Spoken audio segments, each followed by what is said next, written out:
I'm Stephanie Wilson, and you're listening to Freedom Over Fascism.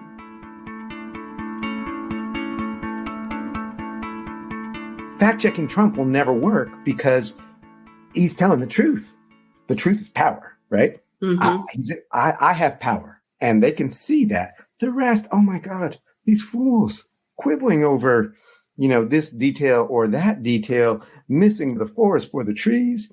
That's the question when we were talking before about fact-checking. You can't fact-check power, right? You can't fact-check a myth, as I argue in the book, partly because the myth is in service of power. And if it's working, it's working.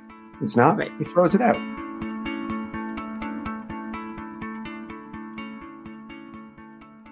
Hi, friends. Today I talked to Jeff Sharlet, author of The Undertow, Scenes from a Slow Civil War. We talked a lot about what he found on his trip across the country, going to Trump rallies, attending gun church services, and chatting with the congregants, meeting with whoever would talk to him. And what he found is that the Trumpers, radical right-wing churchgoers and militia members, belong to a social movement that believes that a civil war is coming and they're armed and waiting for it to begin. And while some of these folks look like Nazis with swastika tattoos announcing their fascism, many more look like you and me. They're pleasant, polite people we might meet anywhere, as parents of school kids, baristas, and oddly enough, nurses. But they believe that they, white Christian nationalists, are the only folks entitled to be real Americans. And surprisingly, they're not all actually white. Black and brown folks belong to this movement as well, engaged by the promise of whiteness and belonging. But there's an element of the slow civil war that's happening in plain sight. Those of us in MAGA-captured states recognize it, but many others of us in red states and theoretically safe blue states are complacently looking at it as politics as almost usual. I'm talking here about MAGA politicians' war against Americans. I've spoken about it before, but I want to dive a little deeper into this idea. On the national level, a government shutdown is looming if Congress can't pass a budget by September 30th at midnight. House Republicans can't even agree among themselves what even a temporary funding bill might look like. They're all trying to out-cruel each other, offering a list of Republican talking points that have no chance of becoming law, such as more money for a border wall, or taking aid away from Ukraine, or stopping the military from helping military families travel for abortions. They're also spending more time trying to impeach President Biden without any evidence of wrongdoing than finding a way for the government to stay open and serve the American people. As Eric Swalwell said, they're interested in ruling, but not governing. Letting the government shut down and keeping money from people on Social Security and Medicare is part of the slow civil war. At the state level, we know from our conversation with Dr. Katie McHugh that maternal mortality is going way up in places where abortion is banned. That's another battle in the slow civil war. MAGA criminalizing trans people and making it impossible for them to get appropriate health care is another salvo in the slow civil war. MAGA cozying up to the Russia-funded NRA and pumping more guns into civilian hands is part of the slow civil war.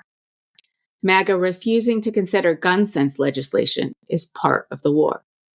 Jeff and I discussed the initial targets of the slow civil war. The first in line are queer folks, particularly trans people.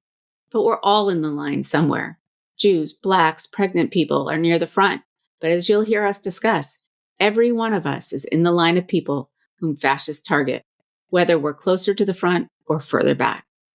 And lest we think we're reaching the bottom of where fascists want to take the country, we need to look around at the world and into history. This is nowhere near as bad as it can get. But we're not here to be the, boy, do I have a problem for you, folks. We're here in this pod community to take action, to prevent more battles and start turning the tide. That's why we talk about every state blue and contesting every state legislative seat. That's why we talk to activists who are fighting every day for a different future. That's why we're all here. So thank you for listening, for taking action, convincing others to vote, and standing up to speak truth to power, like Gloria Johnson, like Lance Preston, like Katie McHugh, like Jocelyn Vare, like Emily Vord, and all the people you've yet to hear from this season. Please keep listening because our conversation touches a lot of places that aren't obvious from the beginning. Jeff Sharlet is a talented storyteller in print and in conversation. Listen for the speed, tone, and timbre of his voice as he talks. That's as much a valuable part of our conversation as the words themselves. Before we start our conversation, I want to remind you that you can get early access to our podcasts, bonus content, and backstage glimpses by becoming a patron. I don't make any money creating this podcast, and your support would help immeasurably. www.patreon.com/freedomoverfascism. And please subscribe wherever you listen. Now for our conversation. Jeff Sharlet, welcome to Freedom Over Fascism. Hi, Stephanie. Good to be with you. Thanks for having me. Well, thanks for coming on. I wanted to talk a little bit today about your book, but also not just your book, more about the moment that we find ourselves in as a country and whether the concept of civil war is right. What does fascism mean? Looking from a sort of a bigger national perspective is the same as it is in a lot of states where reality is different. You live in Vermont. I live in Massachusetts, although I do a lot of work in Indiana. And my reality is very different than Indiana's reality, which is very different from Vermont's reality. So I wonder if you would tell me what your thoughts are about the idea that you put forth that we are in a slow civil war, and what does that mean for us in this moment? Well, the subtitle of the book, Scenes from a Slow Civil War, and that really became the subtitle kind of on January 6th, 2021. And I had already been working on the book, and I'd been thinking I had this collection of essays that I thought illustrated what I mean by the title, the undertow, the currents that have been bringing us to this moment. And, if you think about the right and social movements in America for a long time, it wasn't as surprising.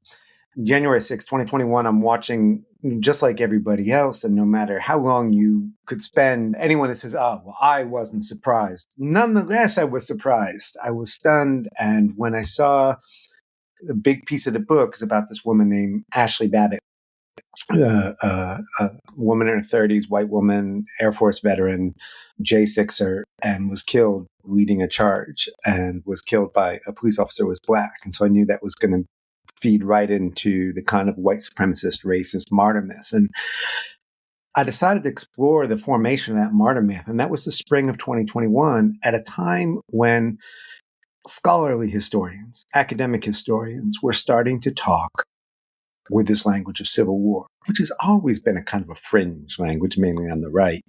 But people were talking, and political scientists looking at conditions, like Barbara F. Walter and her book, How Did Civil Wars Start? But historians especially, I'm married to an academic historian. I know that they, in fact, are very cautious and know that history usually moves very slowly. But here they were using this. So I decided to go out and talk to folks. My first thing was like, okay, what happens when I say civil war to people traveling around the country?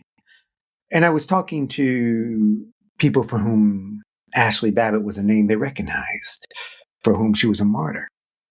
And the only question about civil war was not so much did they think one was coming, but whether or not they looked forward to it, whether it was a regrettable necessary or a thrilling cleansing.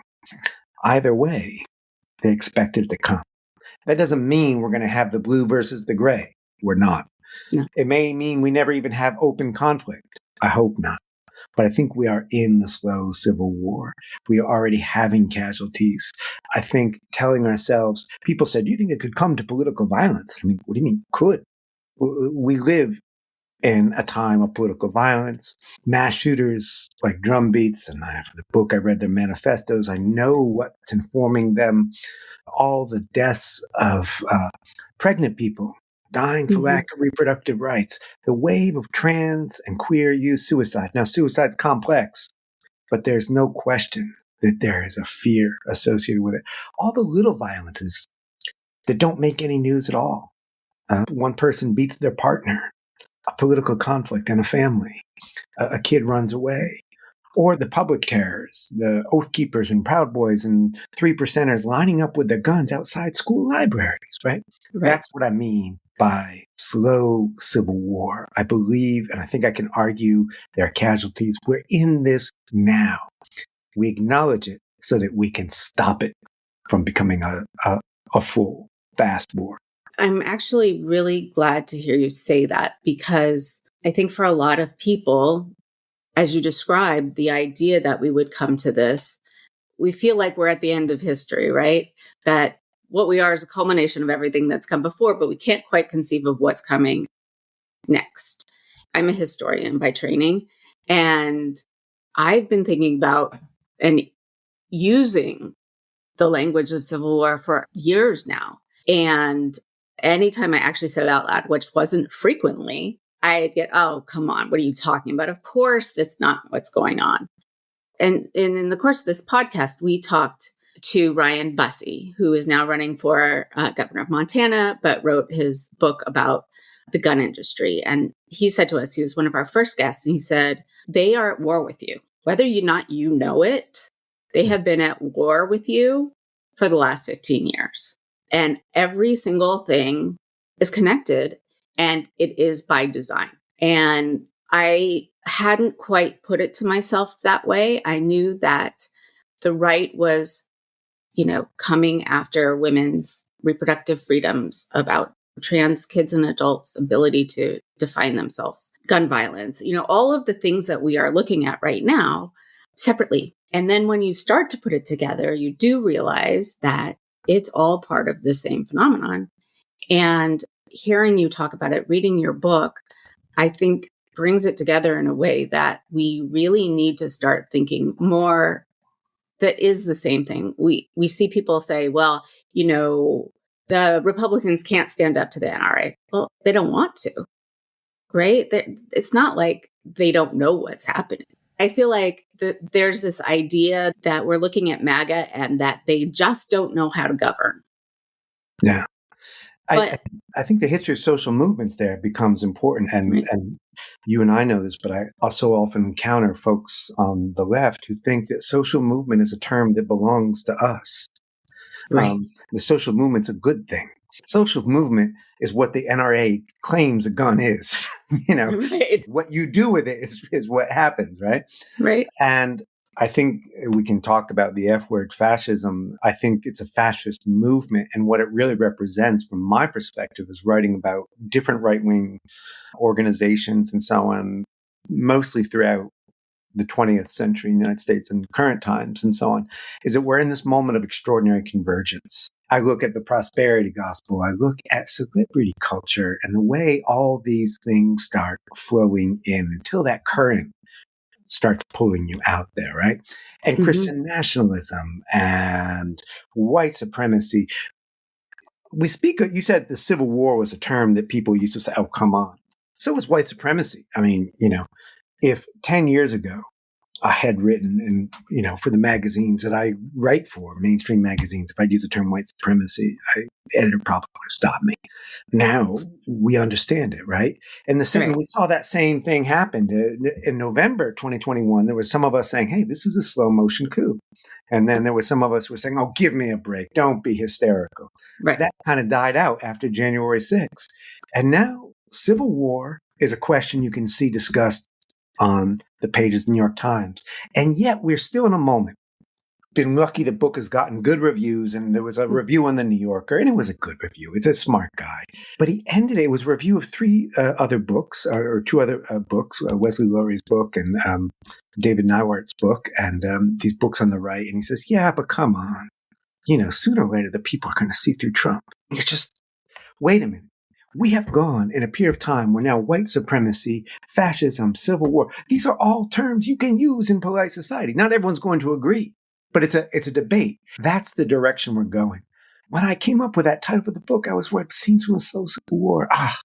What if things have all cooled out by then? Trump is away and my book is obsolete. And I hope so. That would be great. We're closer now than when it published in March. We're still going in that direction.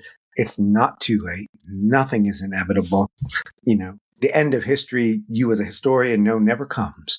And I think that's the panic that fascism wants to induce in us, right? This is why in the beginning, the preface of the book is called Our Condition. And I reject the term crisis. I reject crisis of democracy. Right. I reject climate crisis. That suggests that here we are at the cliff and either we're going to live or we're going to die.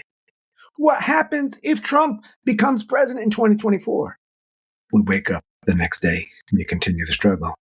And that Right. could happen. It's not the end of the world. It's the next day and a very frightening one. But that's all Right. it is. I know. I remember when Obama, it was like one of the last things he said. He said, it's not the end of the world until it's the end of the world. I think Obama actually does use it in like an overly reassuring way that the center will always hold. That's that New Yorker review I'm talking about, is sort of saying it's a little bit, what you were saying with the NRA and the Republican Party. The center did not hold. There isn't a center anymore. In as much as there is, you and me are not it. And I think a lot of educated liberals still say, how do we talk sense to these people? How do we bring them back into the fold? Like, bring them back into the fold. We're out here on the fringe. We are the fringe now. We're not the mainstream of American life. And I think that switch of understanding where we are helps us get a better grip on the work to be done. I think it does, but I'm not sure how fringe we are or whether they're trying to make us believe we're fringe, right? So I'm out there working in Indiana, where the reality is that that state, along with so many others, are in a state of relative fascism. There's a supermajority of these MAGA people who want to take away rights. They already have banned abortion, banned gender affirming care. I mean, all of the things are happening there. The NRA strutting around the floor of the state house with everybody bowing down to them. And what do people like us do is first they tune out because they feel like they have no power. But then you start to realize that there are more of us than there are of them, but they are louder and they have power. At least there. And having talked to them, I know you don't agree with me. What do you mean us? And the people who generally believe that we should be living in a democracy and that human rights are important. Let's call it that. Yeah, that's what I see as an us. That's a premise that most Proud Boys would agree with. That very sentence, right? Yeah. Most of the fascists that I've spoken to, absolutely.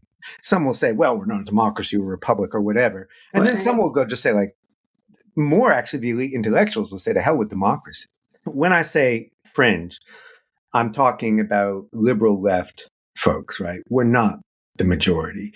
I'm talking about the sort of the assumptions that drive the media, of which I'm a part, right? The ways in which the most conservative audiences I've gotten for book events for the Undertow have been in New York City. I mean, I don't even want to go there anymore. I haven't been to Indiana, but I go to any red place. People know what I'm talking about. They're living with it, right? In New York City is questions like, well, maybe we can work with Joe Manchin.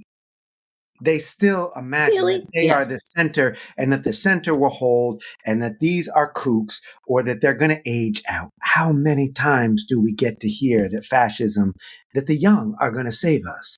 I'm 51. I've been hearing that since I was 51 too.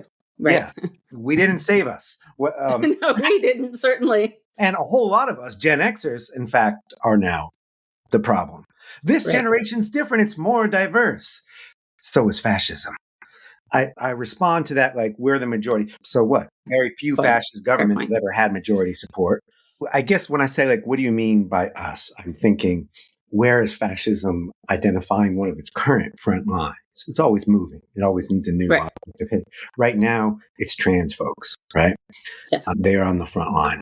Now, you and me, I assume, we fully in trans rights, we're nowhere near the majority. I say this from Deep Blue, Vermont, where a trans family just got ran out of town. The town came together, town hall style in Deep Blue, Vermont, to say that this trans kid couldn't be in the volleyball locker room. We are not on the left at a moment of convergence the way fascism is. And I think the majority might be the majority who vote for Joe Biden. We'll see. We don't know. But there's no comfort in just saying, don't worry, just as long as the sleeping giant wakes up, we'll be okay. And I know you're not saying that, but I hear it again and again and again. It's one of the things I hear in New York City. Well, we're in the majority. Right. Yes, but also a lot of those people are just counting on other people to go vote, and that's enough, which isn't clearly. But also, I think I had a really hard time conceptualizing how I wanted to talk to you today. And I usually don't.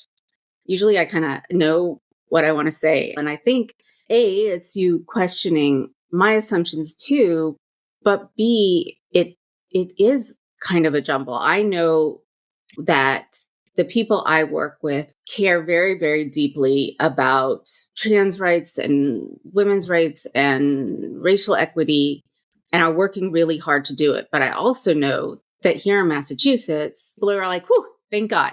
Whew, it's there. It's not here. And for now, right? I'm in deep blue Hanover, and our school district is under legal duress from wealthy Dartmouth grads who want to stop trans rights. This is the reassuring idea. Well, it's just some old hillbillies or something like this. No, it's actually suburban educated folks kind of leading this fight. Who elected Glenn Youngkin in Virginia? It wasn't. Right. It was those kinds of folks, and I think that not only that idea that in Massachusetts we're safe. I mean, you're not in Massachusetts. I mean, town by town by town. It's sort of like one of the things that I discovered driving across the country. We go to a militia church in Omaha, Nebraska. We also go to one in Northern California. And at that one, in fact, someone volunteered, like, oh, I can give you just a string of armed churches down the coast. You can just drive down the coast, go into armed churches, right? So you see this in different places. In Wisconsin, northern Wisconsin, I meet a militia guy, but he is mild-mannered compared to the violent separatists I meet in blue New York. There are concentrations, but this idea that the fight is elsewhere, the idea that there are blue bubbles and that you're safe because you're in your blue bubble is, I think, from my experience of traveling across the country for this book and over the years, a way of not seeing those around us. I remember New York Times, Nicholas Kristof, this was maybe back in the 2010s, and he said, he had discovered religion. Hey, did you know that there's religious people around here? He had discovered that there was someone in the New York Times newsroom who was a Pentecostal Christian. Well, let's leave aside the fact that New York City is probably the largest concentration of Pentecostals in United States history. And a hell of a lot of folks there are Pentecostal Christians. They're not paying attention. They're not looking. This is in New York City. This is in Brooklyn. This is in the Bronx. I think we let ourselves, and I know you're not speaking this, you're actually going and doing this work in Indiana. The slow civil war is heating up because of the complacency that those of us in those blue spaces have. And I can't tell you how many times doing interviews for this book, after the interview, some interviewer will say, in Massachusetts or somewhere else, will say, I know it's ridiculous, but I wouldn't mind if we just separated the states. I'm like, you're as out there. The person who says that is as out there as the militia and is willing to sacrifice all your friends in Indiana and all the folks in Indiana who are being raised in a fascist way. So do you think that's simply blinders because it's easier, or because people want to believe that you can reason or fact check your way out or reach people? I think this whole conversation about Trump's interview with MSNBC and why didn't they fact check it and blah, blah, blah, I think is so beside the point that it's ridiculous. But why do you think that we're so complacent, or is it a different question entirely? Am I asking the wrong question? I mean, there's lots of reasons. Certainly, as media failures, that's a big, big part of it. I'm pretty openly critical of the New York Times. I'm also an occasional contributor to the New York Times. But whenever I say something critical, I get this wave of folks saying, that's why I cancel my subscription, because I know they're secretly working for Trump. No, they're not. And this is media illiteracy. And boy, have you made Trump tremble when you canceled your New York Times subscription, I mean, this is a little bit of our failure to engage with the messiness of democracy. The New York Times has terrible reporters and good editors and bad editors, and their whole line is a little bit diluted, but it's a vast organization and they have resources that nobody can match. We need them, and we need local papers. I think part of it also comes from, and here's where I think this will upset people, a failure to grant humanity to the other. I am not saying let's all get along. I am saying when, people say, how can we talk reason to them? I can't talk reason to the Dartmouth-educated folks trying to attack trans rights in my school. I can't talk them any more than they can talk me into not believing in trans rights. They know what they chose. When you go out and you speak to these fascists, there's always this idea, well, they must just be deluded. And I'll just press this button as if maybe they haven't chosen this. And that when I say grant the humanity, I mean recognize that there are people that you interact with that are lovely, that also believe very, very different things. Here's a way to make it simple for anybody. Anybody who's ever had a medical experience has dealt with nurses. What a strangely pro-Trump line of work. I don't know what the statistics are. I know who you meet at Trump rallies. Nurses. Oh my gosh. I was the lucky winner of the genetic lottery of a heart attack at 44. And this was in 2016. And I was hooked up to the machine watching Trump's second debate with Hillary Clinton, where he hovers around like an orange cloud, toxic orange cloud. And I wanted to see it because I cover this stuff. So I could see my blood pressure going up. And my nurse wanted to see it because he was a Trumper and he was saving my life. And I know him. He's a nice man. He's a nice man, married to an Asian immigrant. They're both nurses, very dedicated to nursing. And they believe some hateful things and support some hateful things. Those things coexist. I have to grant his humanity. His humanity is what saved my ability to keep being human. And once I recognize that, it's a little bit something like, oh, this whole situation may be quite a bit different than I understood. You stop to get a cup of coffee. Who are you buying your coffee from, I mean, in the same way that, like, I think about this, the blue bubble of New York City, I always remind people there's more Trump supporters in New York City than there are people in Vermont. There's more Trump supporters in California than there are people in New England. Is that? I might be wrong on that, but it's close. It's got to be close. I mean, I'm from California. There's a freaking lot of people there. I grew up in the sticks, the edges of Los Angeles County. It was not Los Angeles. What's fascinating is there's a sort of centrifuging effect. And wherever I traveled around the country, and I think this is what people recognize too, I started the journey in the title essay, The Undertow, in Sacramento, and I meet this young couple, and they're leaving. They're thinking of going to Oklahoma with their kids. This is California. They're not white, by the way. They're Latino, but they're thinking of going to Oklahoma. This is not a place to raise kids anymore. And then I get to New York, and in Palmyra, New York, is the family, and they're moving inland too. They won't tell me where because they're not sure they can trust me. And when I go to book events, I keep meeting people from Texas, from Florida, oftentimes families with either a queer person or a queer person in the family, and they're feeling out of safety. They have to move. So that centrifuging is happening. And that is sort of creating some purification. That is no safe solution. When we think about the guys with guns who line up outside libraries, right? Well, I get this, but there hasn't really been any shooting, which is not entirely true, but there hasn't been anything massive in that regard. The metaphor is you're striking matches and flicking them into dry grass, and lucky break, it doesn't catch fire. Then I guess this is okay to keep doing. I mean, every time you show up with a gun owners and theater goers know this about the loaded gun and Act One, right? And that's where we're at right now. I mean, there have been shootings. There will be more shootings. What can we do to lower the temperature around them so that doesn't burst into flame, as so many want to happen now? And I think we can argue that Trump is certainly at least willing to try and drive that, if not desiring to. Oh, I absolutely. And I think that Trump is not Trumpism. Trumpism will last far beyond Trump. Yeah. Whatever we call this American version of fascism, whether we call it MAGA or Trump or whatever we call it, is here. It's been here. And now it's louder and it has come out of the shadows, although it's been out of the shadows before. Yeah, there's the Klan history. Yeah. Never on a national scale quite like That's this. True. We never had a president quite like Donald Trump. That he really is different and on a matter of scale. And I think too, friends on the left who said, well, America's always been a fascist country. Or you hear people say, well, people of color are already living in the worst conditions. Oh, come on. We know that's not the worst. Black men are getting gunned down in the street. I'm like, oh, they're getting killed disproportionately and it's horrific. But there's plenty of countries in the world right now where we can go to see it get worse. And that's not like saying be grateful for what you have. It's saying there are people talking about bringing it to that next level. We're hearing eliminationist language about trans folks, eliminationist language about Jews. And, it'll always be moving, as we know. Fascism always needs a new object of hate. Right. And so that we see another thing, anti-trans protests have actually apparently declined a little bit. Cue the headlines, the fever has passed.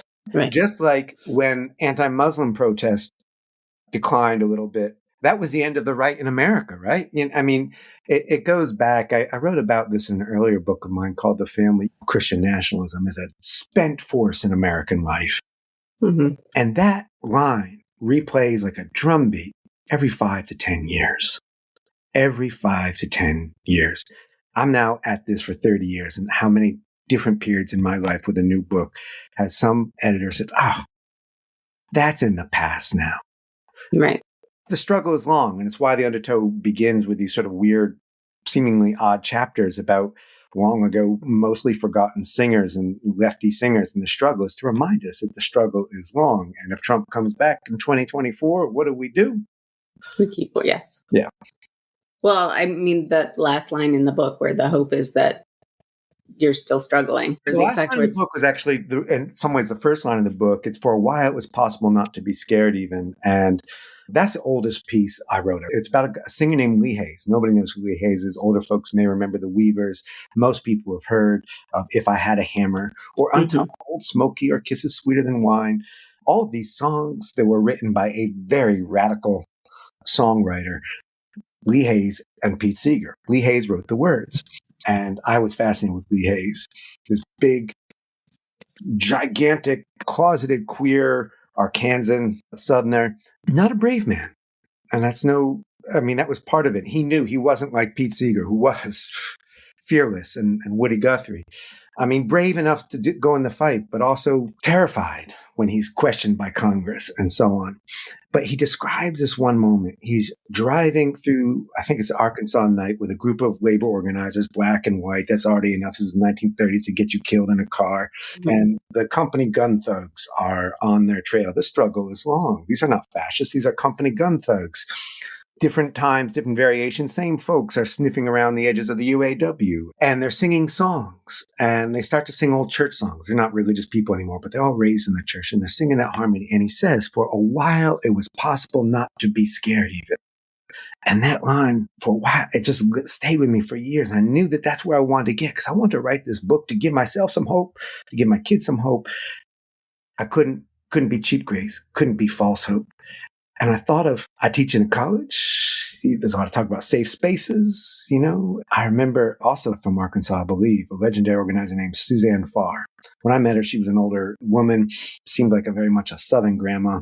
She was a radical lesbian organizer, had created a part of a lesbian living community.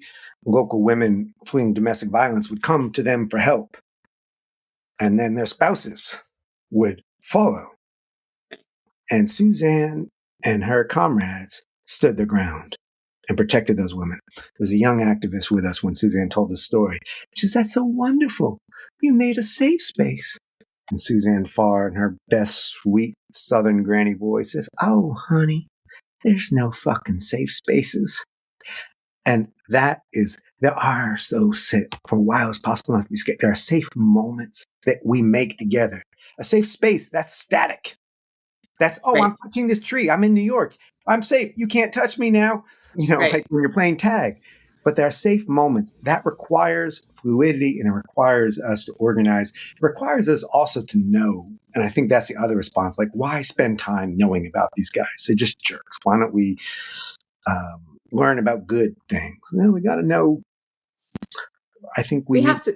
Yeah. We have to know, but we can't only know about the bad stuff. We also have to be reminded of what we're trying to achieve. There's these movements or organizing principles that David Pepper in Ohio is one of the originators of, which is in the States, so many state house seats go uncontested, right? Democrats are not contesting seats, and the people who win those seats without even having a an election are among the most extreme. And so there's this movement to get people running in every single district so that in 10 years, right? It's not going to happen this cycle. It's not going to happen the next cycle. It's not going to happen the cycle after that. But like little by little, we move forward a little bit. Now, that doesn't deal with the Nazis, but that at least activates a few of the people who have checked out because there's nobody who represents them. So I kind of feel like that's a little bit more grounded than the we're all going to die in a conflagration or is everything's going to be okay. Well, but there's different variations of the everything's going to be okay. So when I say like slow civil war, I'm not saying conflagration. We're all going to die. I'm saying we're in it. We're in it now. Right. We're in the struggle. I mean, there's my heroes in the book, the living heroes, that are those teenagers that I meet in this small town, Black River Falls, Wisconsin. And it's a tiny little town. This isn't Madison. This isn't Milwaukee. This is a town with church looms over it, and there's the Black River. And I drive the day after row. I'm just driving around talking to people about this. And I see this young woman, not 5 foot tall, holding up a sign saying, "Your misogyny is showing." And people are driving by honking or whatever. And a local preacher comes, towers over her, screaming at her. He knows her parents. She did figure skating as a kid with his kid. This is a small town. She's joined by a group of other young women and queer boys. And I think it is notable that there are no straight boys out there, but they are doing this work. Now, these aren't the Madison radical hipsters. These are the squarest small town kids you ever met. We go to Perkins because that's the only place to go, and we have late night pancakes and waffles. It's the student senate president. It's all the student body, the band. They're nerdy kids. They're radical as hell. They know the conflict is coming. They're maybe a little too eager for it. They also are looking at this from this perspective of, I want to live here. I want to live in Wisconsin. I want this place to be okay. That's why they become the heroes in a book that doesn't have a lot of them, to be honest. I think there are a lot of those kids across the country. Yeah.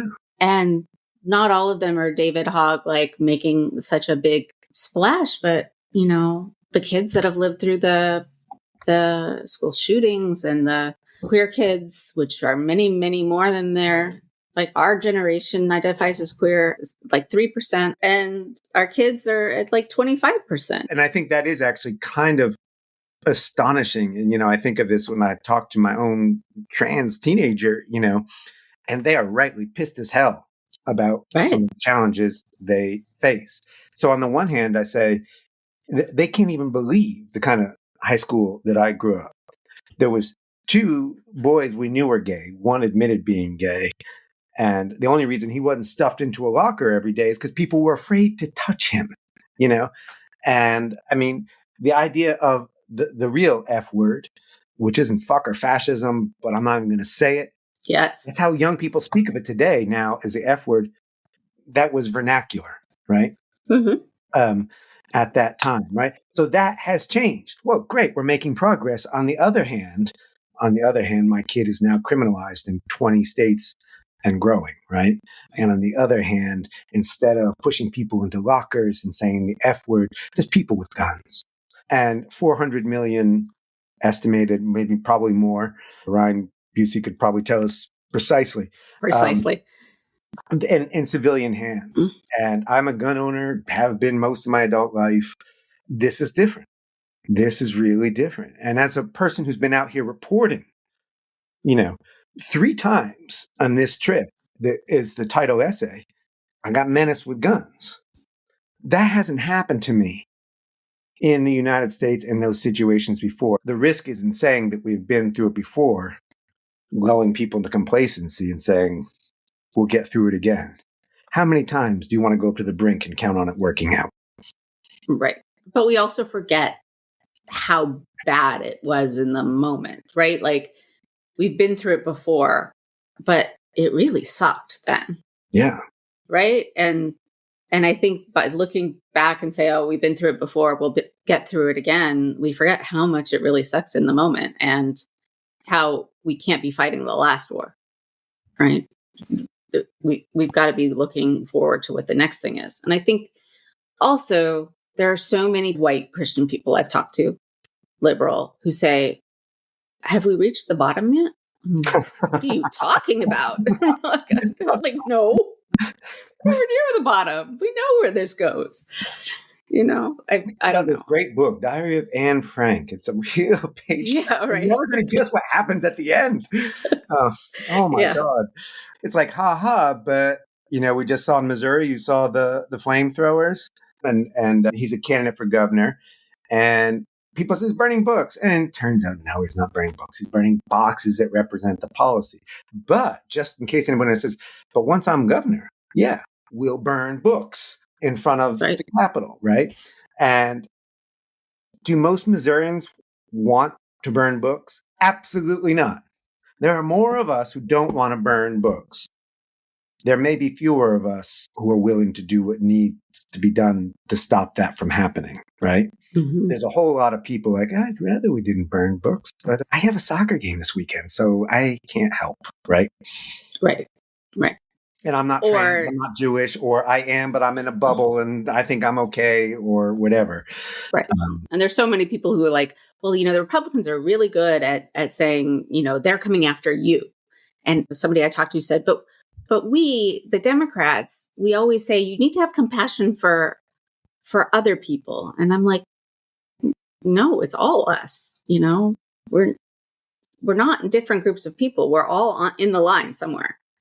We're all Yes, in as the you line. said, right. Yeah, I think that's really important. It's almost sort of like our conversation today is becoming like, what are the obstacles to our fellow travelers seeing this moment that we're in? And one of them is coming from the best of places, right?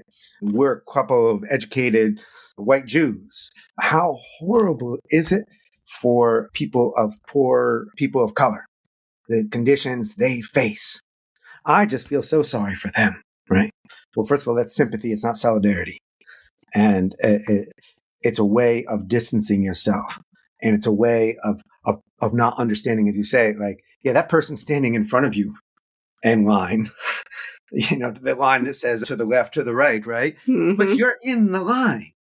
And not only that, I think there's also that assumption like they're just trying to make it, so it's dangerous for everybody but straight white men.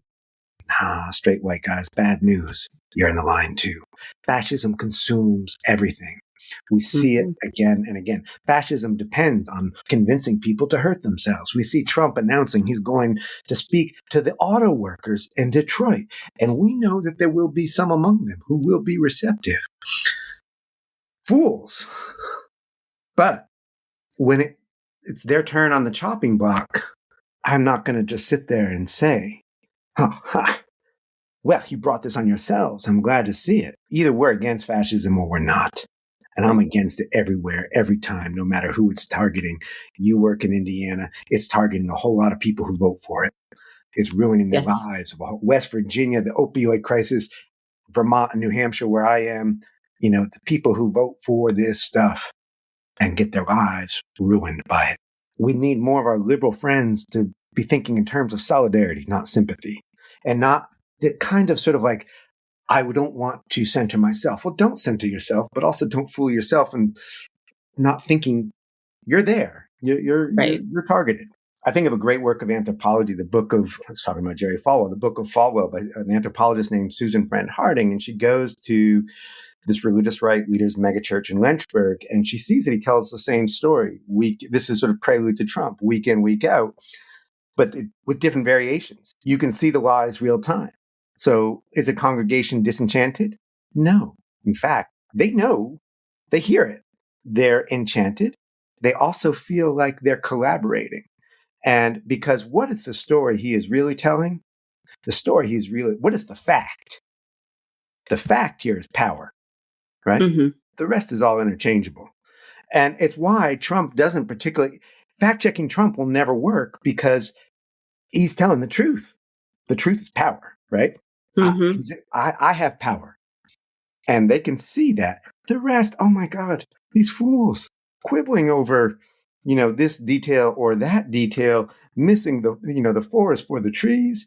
And I think that's that's the question when we were talking before about fact checking. You can't fact check power, right? You can't fact check a myth, as I argue in the book, partly because the myth is in service of power. And if it's working, it's working. It's not, Right. it throws it out. I always love that note that the opposite of fascism is not anti-fascism. That's just a tool to get you to the opposite, which is a vibrant democratic culture. A vibrant democratic culture is not about the strong arm use of power. Not that we should exercise raw power, but if we have levers at our disposal Yes. to make an institution or a society more democratic, we should be doing that and not shying away from that simply because we're afraid of leveraging power. That's where I look at something positive. For instance, the Washington Post creating a democracy beat, right? Saying, we are actually on the side here. We are not neutral on the question of democracy, right? Absolutely. I think the press is a separate conversation, but it needs to understand that if there's real fascism, they lose their ability to be there in any free way. And therefore they have a stake in it. Good news there, which is it's better now. It's not nearly good enough. Or we look at the debate over coverage of trans issues in the New York Times, and it's been bad. It's been terrible. But it's been a fight. The fight hasn't won, but it's been a fight. There's a lot of people at that paper who are saying, hell no. And they don't have the power yet, right? There's I want them to take the power and let's get some sane coverage. But I think, like you're talking about horse race coverage, yeah, I hate to admit it, I'm surprised that we're quite so horse race now as I was on January 6th, even though really, you're really going to do this again. Right. Like we didn't learn anything with Hillary's emails. Seriously? I think they did. When I talk to folks privately, so many of them know they just can't figure out what else to do. And I think there is something there. I think it is hard to figure out what else to do. That's how we always tell that story. I think that's the element of where we say fascism in 2023 isn't like it is in 1936. How we write about it in 2023 can't be like it was in 1936. We need to find these new ways of telling stories. I'm not going to say, go buy my book because I figured it out. If I had, fascism would be gone step by step. You're doing it in your podcast. I'm doing it here. Other people are doing it on Twitter. Other people are doing it in organizing. But we have to be finding these new ways of stories. And the good news, I think that not enough. It's a minority, but there are at least journalists now who I see in mainstream places. I'm talking about journalists who go out and report. Right. And some of them are doing that. And I think they haven't figured it out yet. And they're going too slow. And they may be too slow. And we may be doomed. But we're trying. We're trying. And on that note, thank you so much for coming on the podcast. Thank you, Stephanie. Thanks for listening. Please join our Patreon at patreon.com/freedomoverfascism and subscribe wherever you listen to your podcasts. We thank you for choosing freedom over fascism.